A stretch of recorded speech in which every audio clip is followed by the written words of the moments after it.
Hello दोस्तों, अगर आप जीवन में कामयाब होना चाहते हैं तो आपको 7 बातें बाज से ज़रूर सीखनी चाहिए।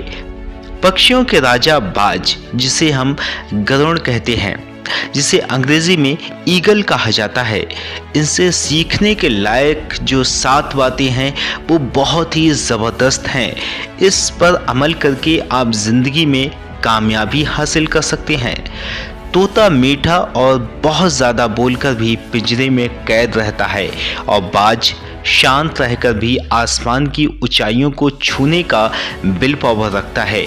एक ईगल यानी कि बाज को यही विल पावर बनाता है ईगल।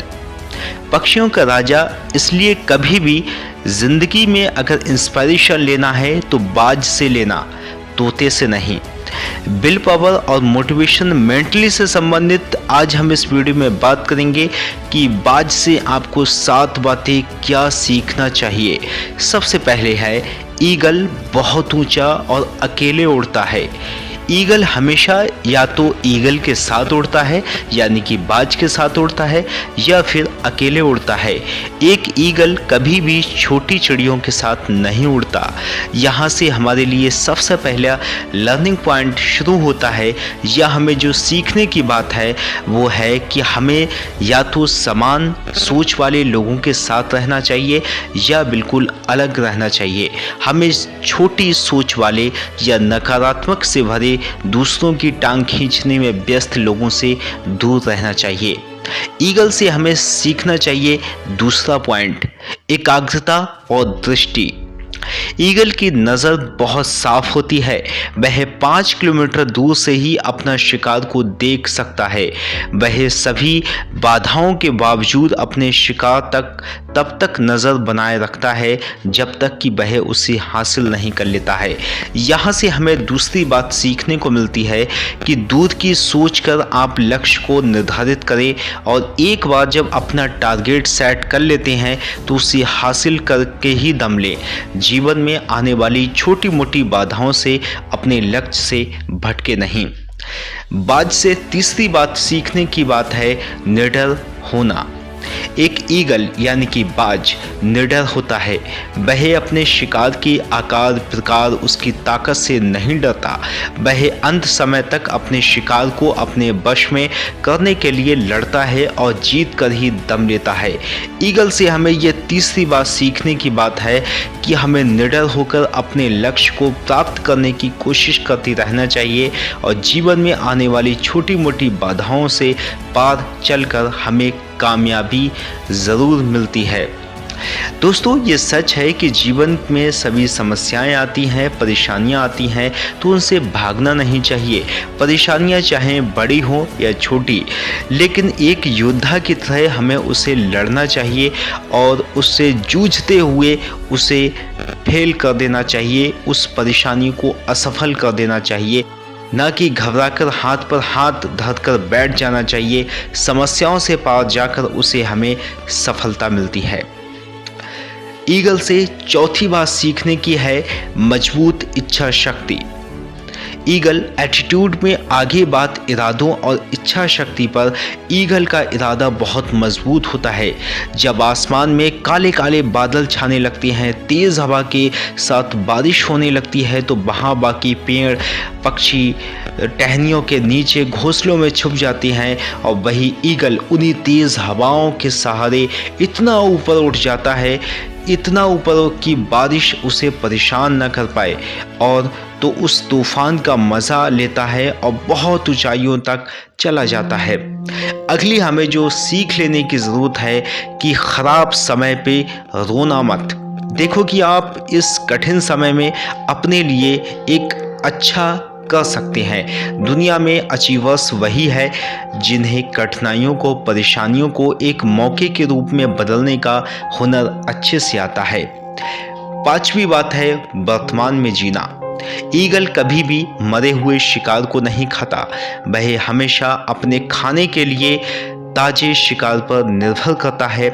ईगल मेंटली से सीखी जाने वाली बात यह है कि लाइफ में कभी भी बीते हुए दिनों में नहीं जाना चाहिए। सक्सेसफुल और शानदार भविष्य के लिए हमें अपने वर्तमान में जमकर मेहनत करना चाहिए।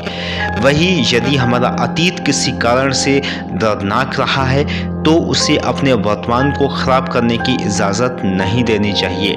हमें आज भी जीने की कोशिश करनी चाहिए और यही सबसे बड़ा लर्निंग पॉइंट है वर्तमान में जीने का।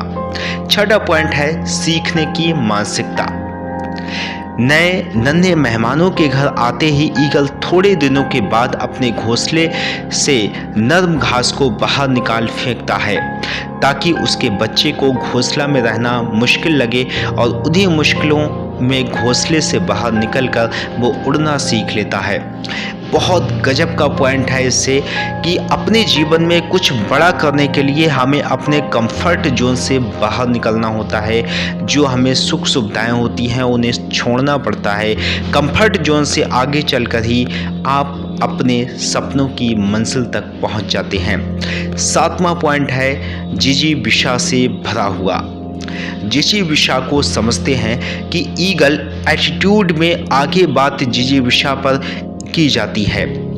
उसके जीवन के मध्य में एक समय ऐसा आता है जब उसके पंख इतने भारी हो जाते हैं जितनी भारी कि उसे उड़ने की गति नहीं हो पाती है और चोंच पंजों में पैनापन भी समाप्त हो जाता है। वह शिकार को नहीं पकड़ सकता है। जिंदगी या मौत के इस कठिन दोहराए पर जिंदगी को चुनता है ईगल। ईगल कठिन समय में खुद को ट्रांसफॉर्म करने की चुनौती को स्वीकार करता है और निर्जन और सुदूर क्षेत्र में जाकर खुद को एक नया क्लेवर देने की कठोर साधना करता है। वो कठोर साधना क्या होती है? अपनी चोंच से अपने भारी पंखों को नोच फेंकता है, अपने पंजों और अपनी चोंच को पहाड़ की शिलाओं पर पटक पटक कर तोड़ देता है और तब तक उसी निर्जन स्थान पर छुपा रहता है जब तक कि उसके लिए नए पंख, उसके पंजे और उसकी चोंच ठीक से ना निकल आए। एक बार फिर दर्दनाक ट्रांसफॉर्मेशन से गुजरने के बाद वही ईगल जो पहले ठीक से उड़ नहीं पाता था अब अपने जीवन की सर्वश्रेष्ठ उड़ान भरता है और पुनः अपनी जिंदगी का स्वागत करता है। वापस बादशाह बनकर लौटता है अपने उसी इलाके में। ईगल से इस लेसन से सीखने की हमें ज़रूरत है कि अगर ऊपर वाले ने हमें ज़िंदगी दी है तो ज़िंदगी में नई ऊंचाइयों को छूना हमारी जिम्मेदारी है। हम जिंदगी में ऊंचाइयों को तभी छू सकते हैं जब हमारे भीतर खुद को समय के साथ बदलने की काबिलियत होती है। समय के साथ चलने से ही कामयाबी मिलती है। समय के साथ आगे बढ़ने के लिए कभी कभी हमें अपनी पुरानी आदतों से छुटकारा पाना ज़रूरी होता है, चाहे वह काम का हो या मुश्किलों का हो। लेकिन ये बदलाव खुद की सक्सेस के लिए बहुत ज़रूरी है। हमको इसे बेझिझक और मजबूती से खुद को पर अप्लाई करना चाहिए ताकि हम सफलता की राह पर आगे बढ़ते रहें। तो ये है कि हमें बाज से सीखने की ज़रूरत, जो मैंने 7 पॉइंट बताए थे बहुत ही बेहतर हैं, जो कि अपने जीवन को सफल बनाने के लिए, कामयाब बनाने के लिए आपको अपने जीवन में अप्लाई करना बहुत ज़रूरी है। तो कैसी लगी आपको ये मोटिवेशनल कहानी, हमें नीचे कमेंट्स करके बताएं। वीडियो आपको अच्छी लगी है तो वीडियो को लाइक कर देना और चैनल पर नए हैं तो चैनल को सब्सक्राइब कर देना।